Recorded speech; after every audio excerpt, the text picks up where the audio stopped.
Chapter 11, Likka Sto Rufus here. Yes, indeed. I tried to calm my heart rate down when I saw him standing parade rest in front of Mr. Kim's store. I hadn't prepared a plan B for if he wasn't there. It was 10 minutes to 2. He acknowledged my presence with a cool wave and hand language that said, a few more minutes. I sat there staring at this little strong man, a panhandler, a person of principle who refused to accept coins. I was tempted to laugh out loud, really loud, as I watched him return some coins, obviously coins, to a very conservatively dressed, middle-aged white male alcoholic. The dialogue was pure Rufus. Let me get something straight, sir. You've just purchased a fifth of good whiskey worth X number of dollars just for you to go home or wherever you're going, and you're going to walk past me and drop 2 lousy quarters in my hand? I find that highly unacceptable. The would-be contributor was glazed in his tracks. Did I hear what I just heard? Did this panhandler, this beggar, question my contribution? I beg your pardon, sir. Did you say what I just heard you say? Rufus was ruthless on this middle-aged white male alcoholic. That's right. You heard what I said. I don't have to repeat myself. The white guy alcoholic dug down into his fashionable jeans.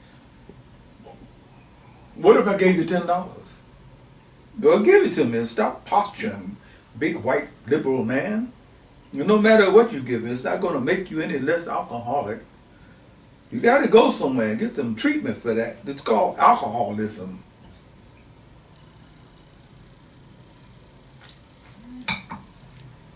I watched the middle-aged white man stare at Rufus,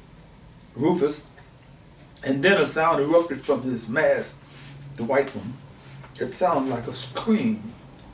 I couldn't process what that was about, but I saw the white man throw the brown bag filled with his favorite whiskey a few yards away from his expensive car down on the ground. He just threw it down on the ground in the mall parking lot next to his car, jumped in and slowly clutched away. Rufus shuffled over to me a few minutes later. Hey, Willie, I got an appetite. Why don't we go over to the Far American right there, Pacific and Pacific Coast Highway? I'm with you, brother. I'm with you. I'm paying for this, so order what you want. He was treating me to a meal at the Far American, a Vietnamese restaurant at Pacific Avenue and Pacific Coast Highway. I had passed the place many times, but never thought to eat there. I don't know much about Vietnamese food.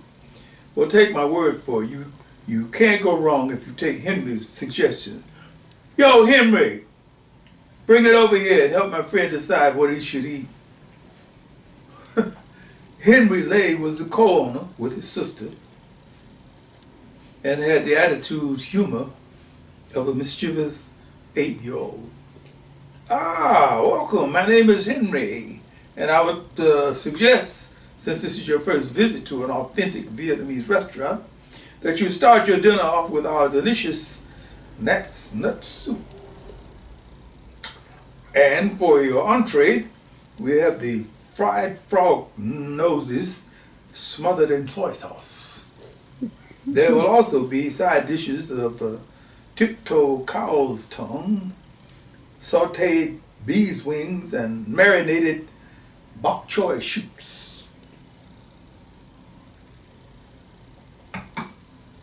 If they had been able to contain themselves just a little bit, they would have had me. But they couldn't contain their laughter, even behind their masks. Oh, did I mention that we were being served in the spacious parking lot of the park? As they had done the Salena-Hawkins thing of dividing the tables with plastic curtains in a cubicle, plus placing the seats of the diners at a distance from each other. Their whole approach, protocol, to the virus made me feel very safe. Oh, thank you very much for your suggestions, Mr. Lay. Could I see a menu, please? They were almost rolling on the floor laughing. We almost had you there for a minute, didn't we? We almost had you. I was forced to admit to Henry Lay, the co-owner, that he had almost pulled my leg completely off. Rufus had gleeful tears in the corners of his eyes and then got serious. Henry had other customers to attend to. If you're a vegan, our brown noodles with vegetables is a good choice. And if you're a meat person, the beef ball is waiting for you. Enjoy your meal and welcome to the Far American. Your waitress will be with you in a minute. They had me hooked the minute they played their little routine on me. I've always loved to eat in restaurants where people showed that they had some sense of humor. We ordered bowls of beef ball. Rufus, how did you discover this place? He went into his thoughtful mode for a minute. I think it was the smell that drew me in. This was like last summer. I was just drifting around town trying to figure out how I was going to get a few bucks, make it from day to day, and this Saigon smell hit my nose. What's the Saigon smell? Well, they call it Ho Chi Minh City now, but I'm sure the smell is the same. Garlicky, basil, fish salt, what they call nam phuc. Nam phuc. I drifted to the entrance and took my position. I could see a lot of Mexicans going in and out, and I knew I could make some money here because Mexicans are very generous people. Why do you think that is? I never gave them a lot of thought. But hey, just look around. Mexicans are hustlers. Look at these people selling flowers on the corner. The dude makes these fruit cups and stuff. I think that makes them a bit more sympathetic than lots of other people. That makes sense.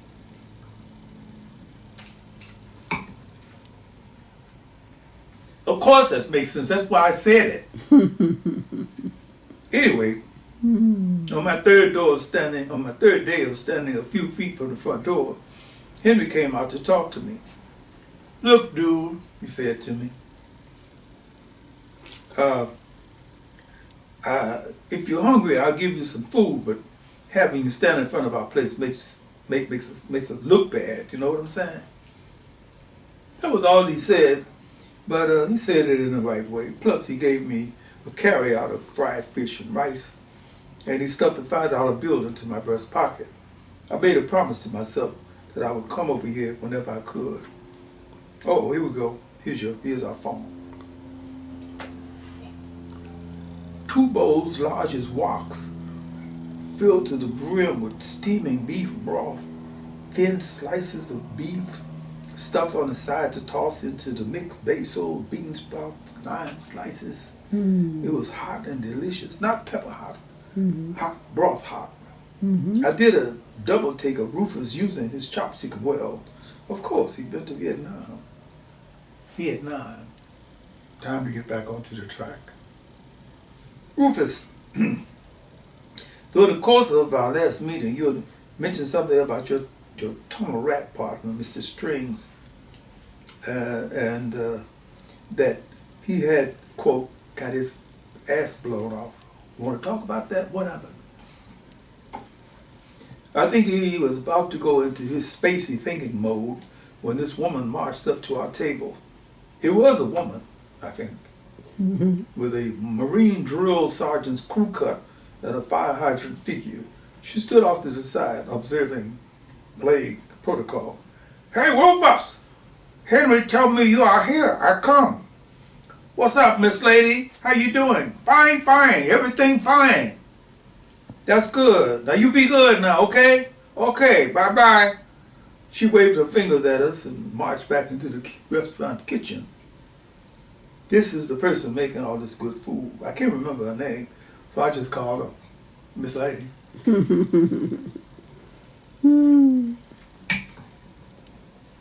We were half finished with our fall.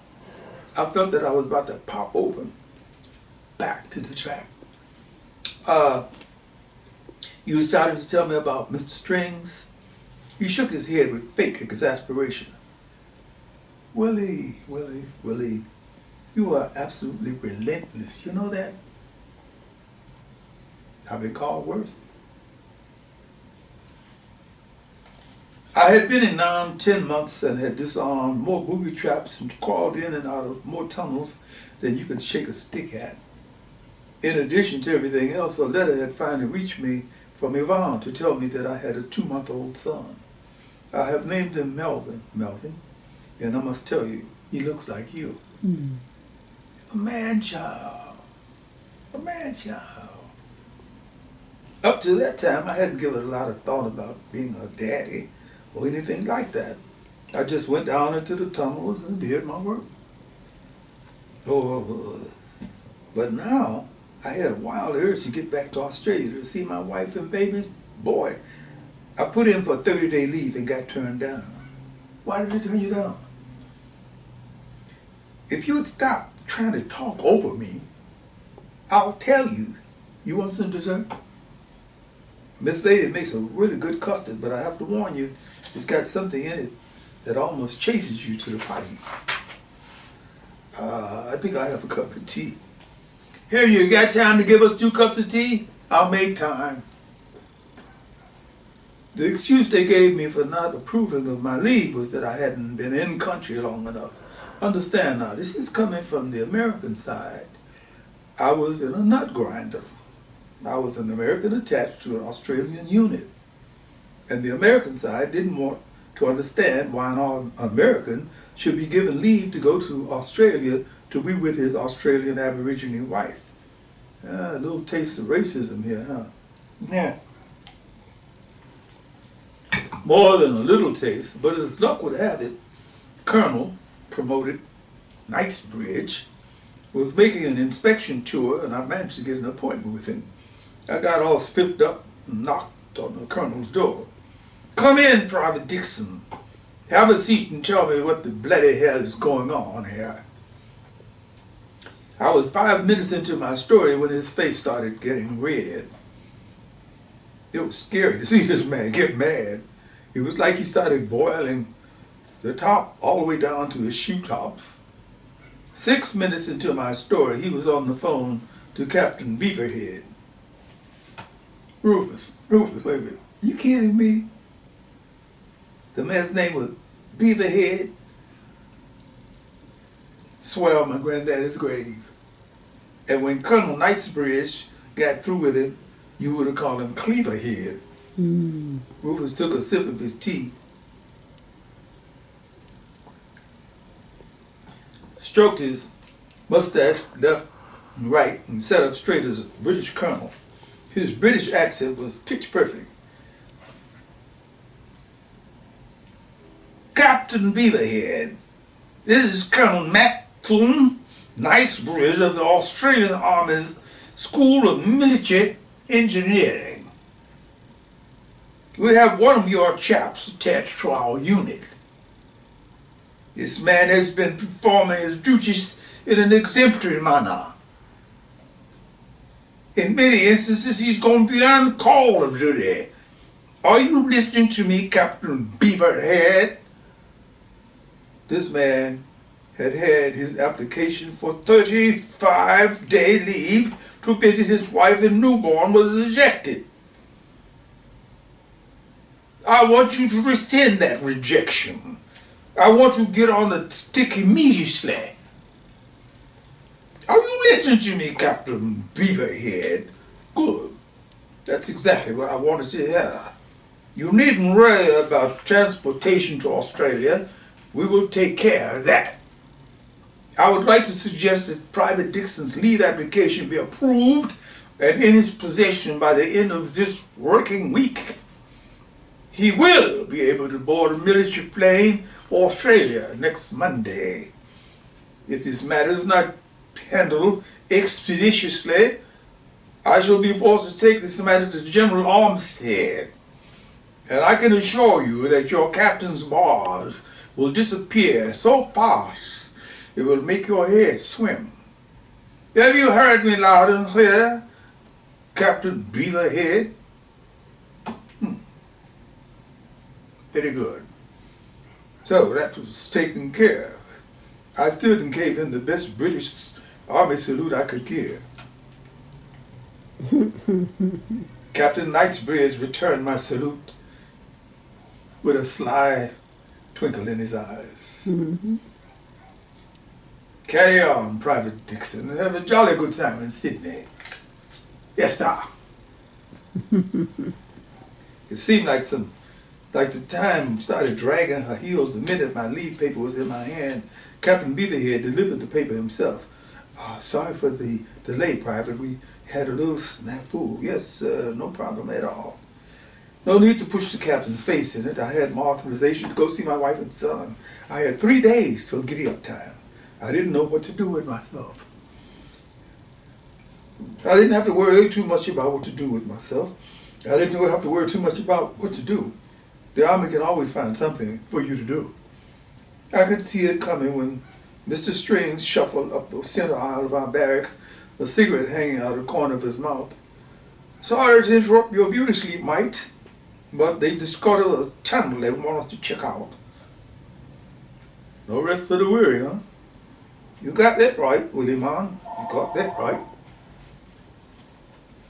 I had no idea where Vietnam was on the planet. I guess it was located somewhere right underneath the sun because it was always hot and humid, always. I can remember times when I actually wished that I was back in Chicago in the snow. Rufus was in his groove now. Sometimes I noticed it might take him a little while to get started, but once he found his groove, it was like listening to a movie. That's the way he spoke, like a movie. Blazing hot, so humid, sweat would just run down your body like you in a shower. The sweat ran down into my boobs. I couldn't drink enough water. All right, men, listen up. If you wind up with an empty canteen, you're going to be shit out of luck because there's no drinkable water in the immediate vicinity. Sergeant Roughnut looked out for us. I have to give him that. Now, he seemed to have picked me out for special care because I was the only black Yank in this Australian squad. How are you doing, Mike? I'll live. Where's this tunnel we're supposed to be checking out? Intel places about a mile east of here. We had started out at dawn and it was hot then. And we had another mile to hike through this crazy-ass jungle. We had already killed a dozen snakes and somebody on our left flank said that they had spotted a tiger stalking us. By the time we made it to the entrance of this tunnel, I was more than ready to go underground. It would be cool down there.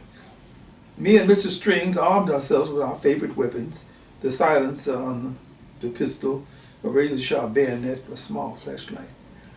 The underworld. Maybe I was becoming a rat. I could almost see it in the dark. Interesting tunnel. It was low, but wide enough for the two of us to crawl along side by side. We had crawled about 50 yards when we came to this side room. 2 men in dirty, mud-crusted clothes were sleeping like dead men on a futon. Laborers. Strings whispered to me. These poor people, these dudes were conscripts, people the Viet Cong used to dig these tunnels. We decided not to kill them. They would be a great source of info. Mr. Strings took the one on the left, I took the one on the right.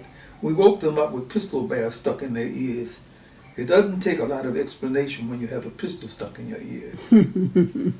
We made the universal gesture, finger on the lips, to be silent, and pushed them through the tunnel we had just crawled through. Our people pulled them up and out. We had scored. These were people who had probably worked in other tunnels, and they probably had some valuable info about a number of things.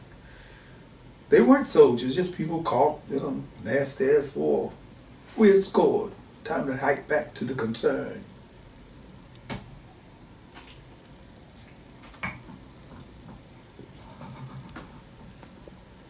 We shared some of our water with the captives. The poor guys were scared to death. They thought we were going to shoot them. Mr. Strings eased up to me before we started our hike back. Melvin, you got any shit cheats on you? O cara tell dumb. Mr. Strings was very fastidious about some things. He never liked to use tree leaves or anything like that to wipe himself. I had a half roll of shit sheets in my knapsack. They're kind of damp. No problem, Mike. No problem at all. He took the half roll of damp toilet paper and walked a few yards away behind a big palm tree. I had taken a few steps when I heard this heavy sound. I stood in place staring down at the ground for a full minute. I knew what meant. Only two things. Either someone was firing a mortar at us or somebody had stepped on a mine. Our squad made a very careful rush to Mr. Strings behind the big palm tree. We had to be careful. They were sure to have other booby traps planted around. Mr. Strings sprawled on his stomach, his pants down around his knees, his ass shredded to ribbons. He paused to take a long, delicate sip of his tea.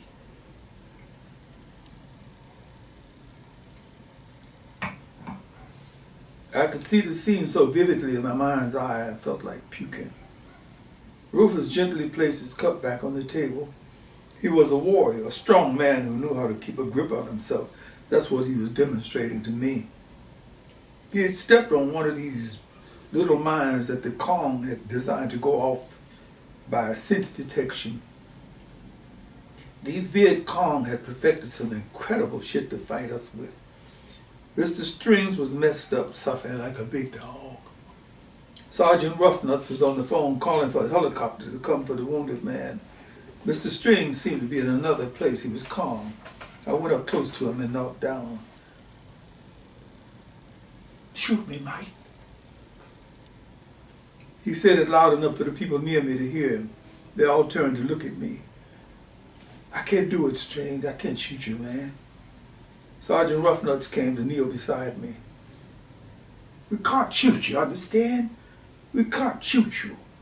But then the sergeant reached underneath Mr. Strings' body, pulled his tunnel rat pistols from his shoulder holster and placed it near Mr. Strings' right hand. It seemed like all of the jungle chatter that you would normally hear, bird noises, monkeys screeching and screaming, insects, all of it suddenly stopped. Jungle flies were clustering on Mr. Strings' striped backside like bees to honey. We just stared at the scene in front of us, barely breathing. Mr. Strings' right hand was moving very slowly toward the pistol. The minute he gripped the handle, it was like someone who had a familiar tool in his hand, a hammer, a fork, a spoon, something he was totally at ease with. He pulled the pistol on the ground right to his forehead, winked at me, and blew his brains out. There was no sobbing and weeping, no sanctimonious bullshit. I think we felt good about what had happened. Mr. Strings had taken himself out of a life that was going to be filled with operations and pain. That was it. Nothing else to say on this particular day. "Hey, Henry, we get ready to split. You want to collect this money or not?" I stood off to one side, staring at Rufus and the Vietnamese man, Henry Lay. Henry looked to be about half Rufus's age. He must have been in Vietnam before America was trying to Agent Orange the country to death. I had to ask Rufus the inevitable question. "Rufus, Henry knows you're a Vietnam vet, right?" "Oh, yeah. That came out a couple of days after he shooed me away from in front of his restaurant. So, what's the vibe? How do you all square things?" "Well, first thing you got to remember, the war was over when Henry came along. What is he, about 40 or so? He came along when they had American Army stuff in museums in Saigon, Ho Chi Minh City. They talk about it like it's ancient history or something. They call it the American War. But they don't blame Americans for the war. They blame the American government. Makes sense, huh?" "Yeah, I guess you could say that." This interview/story day was over. I drove around behind Mr. Kim's liquor store to Rufus's tent. Tarzan was waiting, cat-like, next to the tent. I couldn't resist asking, Rufus, you okay, man? No, I ain't okay. Look around you, Willie. Is anybody okay? What kind of reply could I make to that? Tomorrow? Yeah, if I don't get my ass blown off tonight. I sat in my car watching him disappear into his tent, not knowing whether to laugh or cry. Wow. That made me kind of sad to write that, because you hate to have friends blown apart. I'm going to end this with a little, I guess you call it P.S. Well, before you go to P.S., yes. Can you show me the cover of Conversations with Likka Sto Rufus? Absolutely.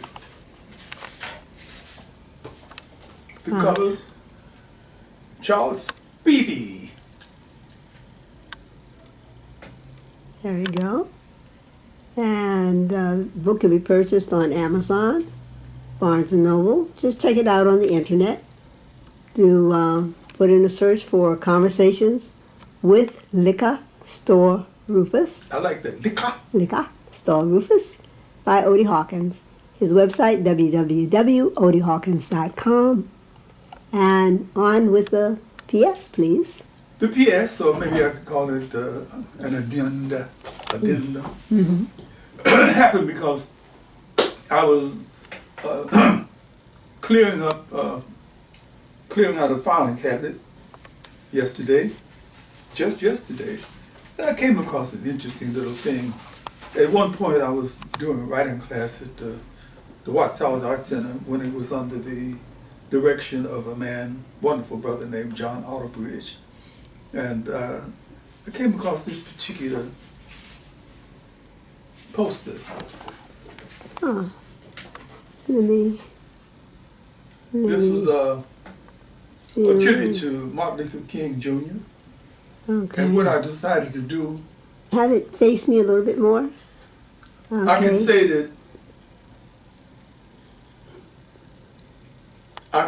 that I co-hosted it, but that would be stretching the truth. I was the promoter and the host, and the person I gave co-host credit to didn't do a damn thing. Okay. To make a long story short, but that happens sometimes. In any case, KPFK partnered with the Watts Art Center to put on a program that we call Shades of Black. Musically, we had people like Horace Tapscott, the poets were Wanda Coleman, Kamal Daoud, a number of other people. We had some people who were actors and actresses. Dee Dee McNeil was the person who sang, amongst others. Mm-hmm. And it was a tribute, a tribute to Martin Luther King.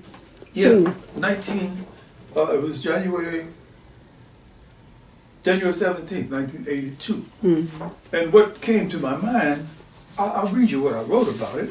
Okay. Speak, memory.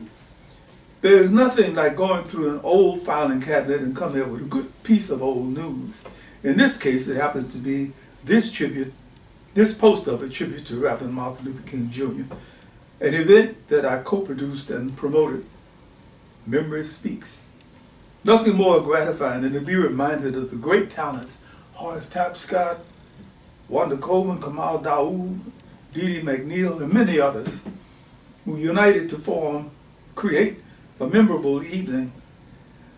John Oughta was the director of the Watts Art Center in 1982, and he was in a perfect place at a perfect time.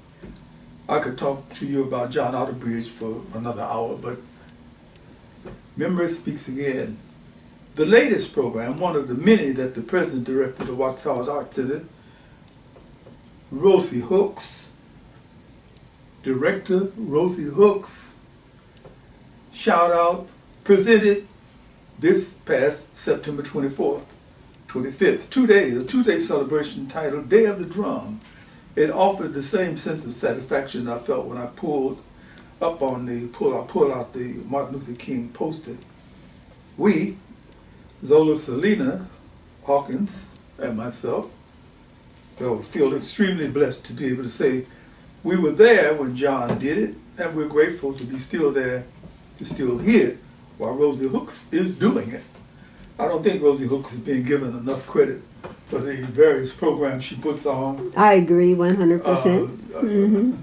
I don't know why this is so. According to all the information we received, part of it has to do with the male chauvinistic people who are the people who dispense the money and allow certain things to happen, or they help certain things to happen. She has had to fight every step of the way. As a matter of fact, while we were there, this particular September 24th, 25th. 25th, yeah. We were there on the 25th to do a Tai Chi demonstration. Alfred Reeves, Salena-Hawkins, and Zola Salena. For Soma.